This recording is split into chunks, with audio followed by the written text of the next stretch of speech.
স্বেচ্ছাসেবক দল ঢাকা মহানগর আয়োজিত আজকের এই দুস্থদের মাঝে খাবার বিতরণের উপলক্ষে অনুষ্ঠান করা হয়েছে।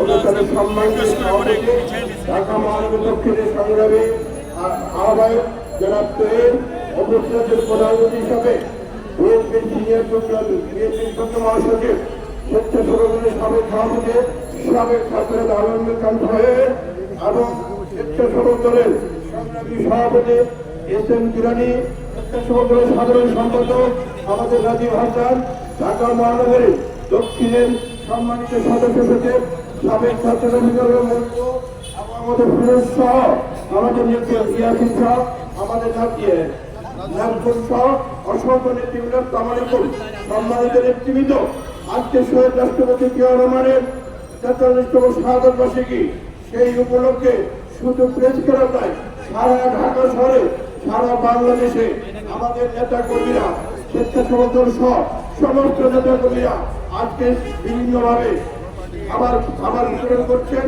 মানুষের মাঝে দুস্থদের মাঝে এবং বিভিন্ন কাপড় বিতরণ করছেন। আমরা বিএনপি মানুষ, ভারতীয় মানুষের দল, আমরা মানুষের মানবতার সবাই আছি।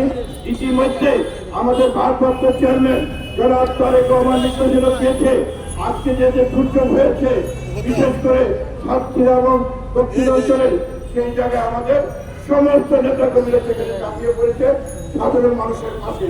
তাই সংগ্রামী নেতৃবৃন্দ বিএনপি মানুষের পাশে থাকে, সবসময় আছে। ইনশাআল্লাহ বিএনপি আন্দোলন সংগ্রাম করে এবং মানুষকে নিয়ে এই দেশে আরেকটি গণতন্ত্র প্রতিষ্ঠা করবে, মানুষের ভোটের অধিকার প্রতিষ্ঠা করবে। এটাই হল আজকে আমাদের অধিকার, এটাই হল আমাদের প্রতিজ্ঞা। সবাইকে ধন্যবাদ। শহীদ